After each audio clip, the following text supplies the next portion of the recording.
Finally ऐसा solution बना ही लिया जिससे ह्यूमन सेल्स ऑटो रीजनरेट होने लगेंगे और अब इंसान कभी बुरा ही नहीं होगा। ये सोल्यूशन अपने पास ही रखना वरना ये लोग तुझे मार देंगे। इनसे मिलिए, इनका नाम है कुलदीप सिंघानिया और इनका कहने का मतलब ये है कि अगर आप कोई भी इन्वेंशन करते हैं तो उस इन्वेंशन के बाद आपको मार दिया जाएगा।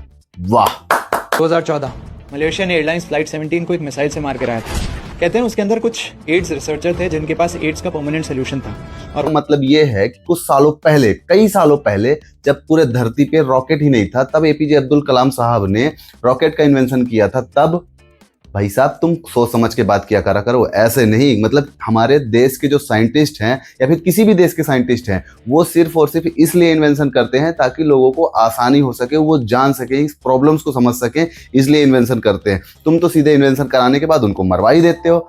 तुझे याद है जब दुनिया लॉकडाउन में थी, सब कुछ बंद था, लेकिन फिर भी लोगों तक ग्रोसरीज, वैक्सीन, मेडिसिन ये सब इजीली पहुंच रहा था। हाँ, तब सिर्फ क्विक कॉमर्स, ऑनलाइन डिलीवरी, इन्हीं सबसे तो दुनिया चल रही थी। एग्जैक्टली वो पॉसिबल हो पाया था सप्लाई चेन के सिस्टम। ये क्या करता है कि इंटरनेट से एक बहुत बड़ी न्यूज उठाता है, जैसे किसी कंपनी ने 6000 लोगों को अपनी कंपनी से निकाल दिया और उसके बाद क्या बताता है भाई साहब कि इसका सप्लाई चेन की वजह से इसकी जॉब चली जा रही है, कई लोगों की जॉब चली जा रही है। लॉकडाउन की तुलना करता है कि भाई साहब लॉकडाउन पे अगर सप्लाई चेन नहीं होता तो क्या होता। भाई वाकई में बोल रहा हूँ कि अगर सप्लाई चेन नहीं होता ना लॉकडाउन के टाइम पे, तो तेरे पास खाना नहीं आता, तेरे पास गल्ला नहीं आता, किसी भी तरीके की सुविधा नहीं मिल पाती। और जो तू बोल रहा है ना कि सप्लाई चेन की वजह से जॉब चली जा रही है, सप्लाई चेन की वजह से ही तेरे तक खाना पहुंच रहा था, क्योंकि जो उसको पहुंचा रहा था ना वो भी कोई एक ह्यूमन था, कोई। Control this is JL 8696 continuously cabin pressure lose कर रहे हैं, डिक्लेयरिंग इमरजेंसी। अहमदाबाद में जब एयर इंडिया का प्लेन क्रैश हुआ, कई सारी मेडिकल इमरजेंसी आई, कितने सारे यात्री मरे, सारा देश शोक मना रहा था। तब कुलदीप को याद आया कि भाई साहब इसके बीच में हमको व्यूज कैसे समेटना है। 6000 फीट से सीधा 10,000 फीट, इससे तो सारे पैसेंजर्स पैनिक हो जाएंगे, उन्हें हार्ट अटैक भी आ सकता है। Here we go। प्लेन के कॉकपिट पे बैठ के ये ज्ञान दे रहा है कि प्लेन किस वजह से फेल हुआ, किस वजह से ये क्रैश हुआ, मतलब जितने भी टेक्निकल फॉल्ट थे ये सारी चीजें एक्सप्लेन कर रहा है।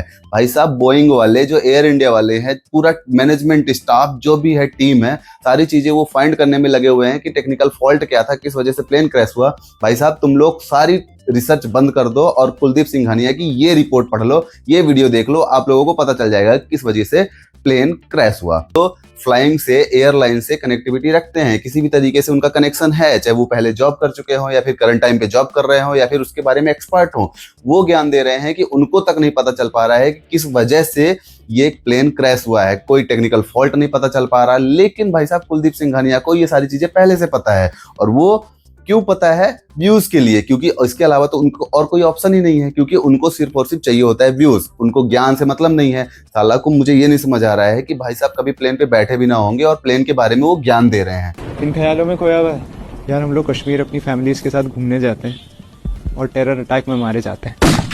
18 साल बाद एक टीम एक कप जीतती है, हम लोग सब उसे सपोर्ट करने पहुंचते हैं और भीड़ में मारे जाते हैं। एक प्लेन बोर्ड करते हैं इस उम्मीद में कि नया देश घूमेंगे, लेकिन वो प्लेन कभी लैंड ही नहीं हुआ। इंडिया में जितने भी बुरे हादसे हुए हैं, चाहे वो पहलगाम अटैक हो, चाहे आरसीबी की परेड का वो भगदड़ हो, चाहे एयर इंडिया प्लेन क्रैश हो, मतलब हर चीजों पे इसको सिर्फ और सिर्फ व्यूज चाहिए होता है, क्योंकि इसको ट्रेंडिंग टॉपिक चाहिए। इसको पता होता है कि भाई साहब हम इस पे वीडियो बनाएंगे तो इस पे हमारे ज्यादा व्यूज आएंगे, ज्यादा व्यूज आएंगे तो हमारे पास ज्यादा ब्रांड डील आएंगी। भाई साहब पैसे के लिए तुम इतना हद तक कैसे गिर सकते हो, मुझे ये नहीं समझ आ रहा है। और जो लोग इसको देख रहे हैं, मुझे ये नहीं समझ आ रहा है कि इसको 7 मिलियन लोग फॉलो कौन कर रहे हैं। मतलब इसकी ये कॉन्स्पिरेसी सुनने के लिए, मतलब कोई मतलब नहीं रहता है इसकी स्टोरी को लेके कि क्या स्टोरी का मतलब है। कोई इंटेंशन ही नहीं है इस स्टोरी को बताने का, इस स्टोरी को दिखाने का। मतलब लोगों को सिर्फ और सिर्फ मैनिपुलेट करना होता है। कांटा लगा गर्ल शेफाली जरीवाला की सिर्फ 42 की एज में हार्ट अटैक से डेथ हो गई। व्हाट? लेकिन वो तो एकदम हेल्दी थी, रेगुलरली जिम और योगा भी करती थी। भाई असली डॉक्टर तो तू ही है, तूने ही उसकी हेल्थ रिपोर्ट चेक की थी और तूने ही सारी चीजें की है। हो सकता है पोस्टमार्टम भी तूने किया हो। भाई साहब ऐसा है कि मेडिकल इंडस्ट्री को लेके किसी भी तरीका का ज्ञान मत दो, नहीं तो बहुत दिनों तक जेल में रहोगे। बाबा रामदेव से समझ लेना, ओके? अगर नहीं समझ आता है तो समझ लेना, क्योंकि भाई साहब जितना ज्ञान हो उतना ही ज्ञान दो। अभी क्या है, एक चीज तो और मैंने देखी, ये देखो आप। 2019 तक 5000 लोगों को हार्ट अटैक्स, 2020 में 5000, लेकिन 2020 से 2021 के बीच में ये नंबर हो गया 17,800 का। हार्ट अटैक से कितने लोगों की डेथ हुई है ईयर बाय ईयर, उस चीज का ये डेटा दिखा रहा है। भाई साहब कोई इस डेटा का तेरा कोई सोर्स है, किसी भी गवर्नमेंट ऑफिशियल वेबसाइट से तूने ये डेटा गेट किया है, नहीं ना। अपने तरीके से अपनी स्लाइड बना के लोगों को दिखाना और गलत डेटा दिखाना, गलत इन्फॉर्मेशन शेयर करना, पता है इसका कितना बड़ा केस होता है। भाई साहब तू मेरे से ज्यादा जानता होगा क्योंकि मेरे से बहुत बड़ा क्रिएटर है, लेकिन इतना मुझे पता है कि भाई साहब तुझे कुछ नहीं पता है इस चीज के बारे में कि गलत डेटा दिखाने का मतलब क्या होता है। और जिस तरीके से तू गलत डेटा दिखा रहा है ना, कुछ तो करो इसके खिलाफ। और 2021 से 2022 में ये नंबर हो गया 32,457 का। इंटरनेट में जो मन करे वो सर्च करो, जो रिकॉर्ड पहले आ जाए उसी को फैक्ट मान के लोगों को सिर्फ मैनिपुलेट कर दो। यही है कुलदीप का फैक्ट। सर कोई प्लेन है 914 अननोन टेरिटरी से आया है सर, लैंड करने की परमिशन मांग रहा है। हाँ तो दे दो। एक सेकंड, प्लेन 914, ये प्लेन तो 1955 में उड़ा था और उसके बाद गायब हो गया था। इसे लैंड करने दो। Plane 914 clear for landing. जितने भी प्लेन पुराने उड़े हुए हैं जिनका पता भी नहीं चला है कि ये प्लेन कहाँ गए, कहाँ रह गए, किसी को कुछ नहीं पता चला, प्लेन गायब, पैसेंजर गायब, पायलट गायब, हर चीज गायब, किसी को कुछ नहीं पता। लेकिन कुलदीप सिंघानिया को ये चीजें पता हो जाती हैं कि भाई साहब ऐसा है कि हमारे यहाँ चलता है टाइम लूप, टाइम लूप के हिसाब से हम उसको पा सकते हैं और ये उस खोई हुई चीज को वापस ला सकता है। अरे मेरे एवेंजर्स की छठी हुई छठी, पता था कि हमको कैसे टाइम ट्रेवल करके हम थैनोस को मार सकते हैं। Hi this is ADC chief, आप ईयर 1992 में, क्या बता सकते हैं इतने साल आपका प्लेन कहाँ था? क्या 1992? साहब वो पायलट पढ़ा लिखा था, उसको पता था कि अगर मैं इस टाइम ट्रेवल के थ्रू इस दुनिया में आ भी रहा हूँ ना, जिस दुनिया में तेरे जैसे लोग एग्जिस्ट कर रहे हो ना, तो वो पायलट बोलेगा कि भाई साहब इससे अच्छा मैं गायब ही रहूं, ज्यादा अच्छा है। सिंघानिया जैसे लोग तो मुझे नहीं दिखाई देंगे दोबारा। क्या सर धरती पे सच में ऐसे वर्म होल्स अवेलेबल है जिनके थ्रू टाइम ट्रेवल पॉसिबल है? ये राज भी उस प्लेन के साथ ही चला गया। ये राज प्लेन के साथ क्यों ना जाए? क्योंकि भाई साहब उन्हीं को पता है कि टाइम ट्रेवल कैसे करना है। तुमको तो कुछ पता ही नहीं है ना, तुमको तो सिर्फ और सिर्फ ज्ञान देना है टाइम ट्रेवल के बारे में कि हाँ टाइम ट्रेवल ये है। तुमको तो पता भी नहीं था कि टाइम ट्रेवल होता क्या है अगर एवेंजर्स की वो एंड गेम मूवी ना आती। यूके में एक एक्सपेरिमेंट किया जा रहा है जहाँ पे स्काई में रिफ्लेक्टिव पार्टिकल्स स्प्रे किए जाएंगे ताकि सनलाइट को डिम करके उसे रिफ्लेक्ट किया जा सके और अर्थ का टेम्परेचर सो कॉल्ड ठंडा रखा जा सके। कुलदीप भाई अगर तुम्हारी टीम पे ना कोई रिसर्चर बैठा हुआ है जो तुम्हें ऐसी ऐसी रिपोर्ट लाके सबमिट करता है जिससे तुम वीडियो बना के लोगों को दिखाते हो वो भी गलत, तो सबसे पहले अपनी टीम से उस रिसर्चर को हटाओ जो ये सारी चीजें गलत रिसर्च करके लाता है। अगर कुछ रिसर्च करके ला रहा है तो प्रॉपर इन्फॉर्मेशन दो, जो इन्फॉर्मेशन वाकई में है। तुम अपने से मैनिपुलेट करके अपना 3D एनिमेशन दिखा के अपने बड़े से टैब में ऐसे ऐसे करके दिखा देते हो कि हाँ भाई साहब ये मेरा टैब है, इसमें ये एनिमेशन चला रहा हूँ, यूएस अमेरिका ये ऐसा कर रहा है, चाइना ऐसा कर रहा है, यूरोप ऐसा कर रहा है।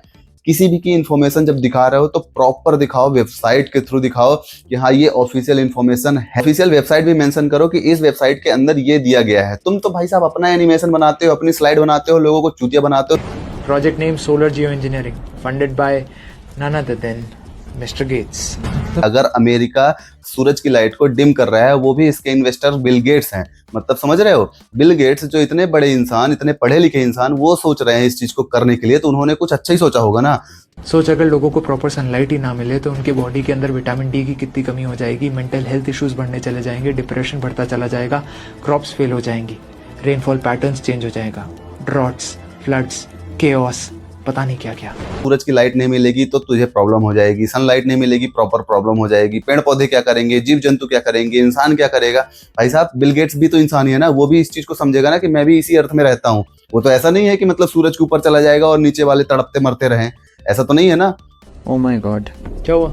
हम लोग एक मैट्रिक्स में फंसे हुए हैं जिससे अगर निकलना चाहें तो भी नहीं निकल सकते। मतलब ये है अमेरिकन रैपर एमिनेम की फोटो और ये है रोमन एम्परर अलेक्जेंडर की फोटो और ये है दोनों की फोटो साइड बाय साइड। ये रहा विराट कोहली और ये रहा विराट कोहली का हम शकल। मतलब ये दोनों मैट्रिक्स में फंसे हुए हैं कि भाई साहब इनकी शकल एक दूसरे से मिलती जुलती है, तो ऐसा है कि विराट कोहली की जगह पे इसको भेज दो खेलने के लिए, समझ में आ जाएगा। उसी दिन समझ में आ जाएगा कि हम भाई साहब मैट्रिक्स में फंसे हुए हैं वाकई में। तो विराट कोहली के स्टैट्स हैं वो इसके तुलना में बहुत ज्यादा है, कभी पा ही नहीं सकता ये। तो ये है मैट्रिक्स में फंसना हुआ। तुम्हारी तरीके से मैट्रिक्स में फंसना हुआ नहीं कि मतलब दो हम शकल मिल जाए तो हम मैट्रिक्स में फंसे हुए हैं, ऐसा नहीं है दोस्त। कई महान व्यक्ति ने कह गए हैं कि भाई साहब एक इंसान के 7 शकल के लोग होते हैं पूरी दुनिया में, तो इसका मतलब ये थोड़ी है कि हम मैट्रिक्स में फंसे हुए हैं। हमारी शकल का भी कोई हो सकता है, तुम्हारी शकल का भी कोई हो सकता है, वो बात अलग है कि तुम्हारी शकल का नहीं होगा कोई। बेटा तू 30 साल का हो गया है, बस तू शादी कर ले, तू जिससे प्यार करता है उससे लव मैरिज ही कर ले। नहीं पापा, लव मैरिज वाली ड्रम में डाल के मार देगी।